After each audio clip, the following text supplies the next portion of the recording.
और मेरे साथ नारा लगाइए। आवाज ममता जी कहाँ रहती है? ममता जी का घर कहाँ पे है? कालीघाट में कहाँ? कालीघाट। कालीघाट कालीघाट तक आवाज जानी चाहिए भैया।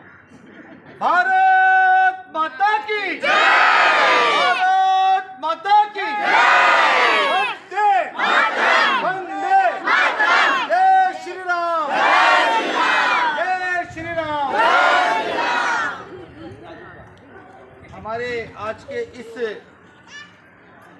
विशेष कार्यक्रम में भाई राजेश जी, किशोर भाई, पन्ना लाल जी यहाँ के स्थानीय दलित वर्ग से आते हैं। यहाँ पर विशेषकर महिलाओं की संख्या अधिक है। मैं महिलाओं के लिए कुछ योजनाएं बताता हूँ जो पश्चिम बंगाल में भारतीय जनता पार्टी के प्रदेश शीर्ष नेतृत्व ने, हिंदी सब समझ रहे हो ना मेरी? मैं भी नॉर्थ का ही हूँ और आप ही के समाज का हूँ। प्रदेश के शीर्ष नेतृत्व ने संकल्प पत्र, आपने किस ने पढ़ा नहीं पता, लेकिन हम लाए हैं, आप पढ़िए। आपका एक वोट आपको अंधकार से बाहर निकालेगा। भारतीय जनता पार्टी की सरकार जैसे ही यहाँ परिवर्तन की सरकार आएगी 33% महिलाओं को आरक्षण मिलेगा। और हमारी बहन बेटियां जो हमारी गरीबी के चलते हम पढ़ा नहीं पा रहे बच्चों को, केजी से पीजी तक यहाँ भाजपा सरकार निश्चित बन रही है। आपके आशीर्वाद से परिवर्तन पक्का हो रहा है। लेकिन आप लोगों को, उन परिवारों के उन बच्चों को केजी से पीजी तक आपको फ्री एजुकेशन मिलेगा। और जो महिलाएं हैं जिनको ट्रांसपोर्टिंग यातायात की सुविधा होती है, जैसे मेट्रो ट्रेन हो या बस हो, वो सुविधा भी भारतीय जनता पार्टी की जैसे सरकार बनेगी, वहां से ही पूरी महिलाओं को उसी दिन से आपको यातायात निःशुल्क फ्री होगा। और 3 एम्स आएंगे। एम्स हॉस्पिटल जो बहुत बड़े शहरों में, बिहार में है, यूपी में है, दिल्ली में है, ऐसे एम्स हॉस्पिटल आपके भी प्रदेश में, आपके भी शहरों में आएंगे। बस आपसे एक हाथ जोड़िए। 22 तारीख के दिन, चुनाव 22 को है ना यहाँ, 22 तारीख को के दिन हम ये संकल्प ले ले, यहाँ से एक ऊर्जा लेके जाए। और जैसे हमारे पटेल जी ने कहा, हम सभी कहीं ना कहीं अपने अपने परिवारों से यहाँ जुड़े हुए हैं। ये नहीं कि मैंने एक वोट डाल दिया, मेरी जिम्मेदारी खत्म हो गई।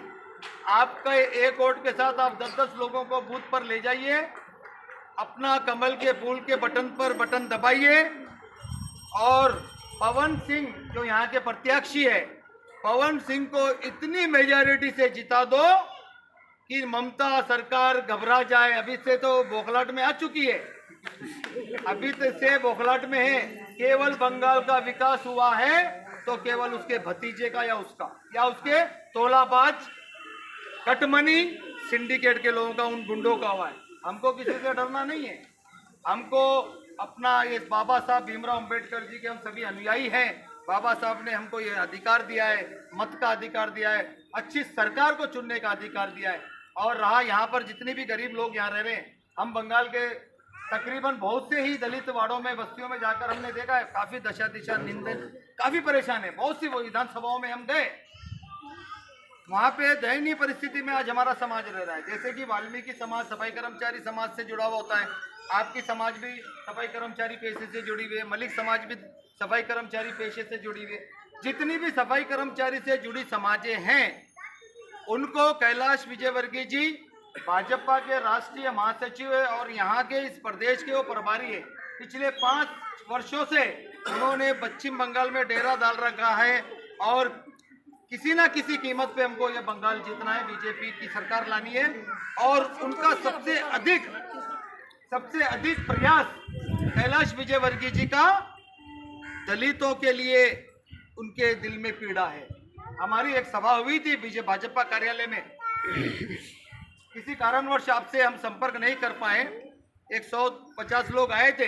कैलाश विजयवर्गीय जी काफी व्यस्त होते हैं चुनाव के, वो मुखिया है यहाँ के सांसद भी, उनसे कोई प्रदेश के सांसद भी, विधायक भी कोई मिलते तो उनको समय नहीं देते हैं। लेकिन दलित वर्ग के, अनुसूचित जाति वर्ग के लोगों को हमको ये पटेल जी, अशोक पटेल जी जो इंदौर शहर मध्य प्रदेश से आते हैं, कैलाश विजयवर्गीय जी के एकदम खास व्यक्ति है। मैं तेलंगाना से आता हूँ, हैदराबाद से आता हूँ, हमारा लक्ष्य केवल एक ही है। कैलाश जी ने इनको आदेश दिया सुबह 6 बजे। हम इससे पहले भी 15 दिन पहले यहाँ घूम के गए, कुछ जिलों में घूमे।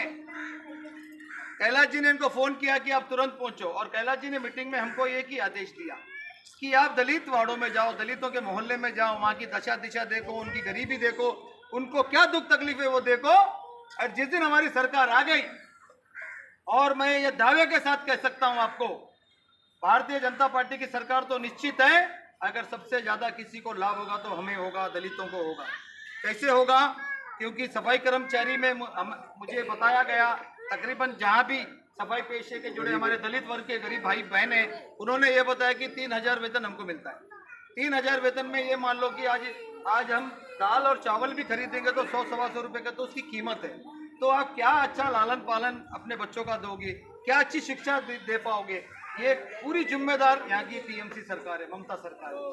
आपको न्यूनतम वेतन के तहत यहाँ पे लगभग 12 से 15,000 वेतन मिलेगा। सफाई कर्मचारी आयोग, प्रदेश का आयोग का गठन होगा, उसमें 10 पदाधिकारी होते हैं, चेयरमैन होता है, वाइस चेयरमैन होता है। शायद आप ही में से कोई महिला या कोई हमारा भाई आयोग का सदस्य भी बन जाए, लेकिन ये निश्चित है। हम यहाँ चुनाव में आए, आज हम वादे करके जा रहे हैं, हम बड़ी बड़ी बातें बोल के जा रहे हैं, आप अपने मन से निकाल दो। हमको आपका विकास दिख रहा है।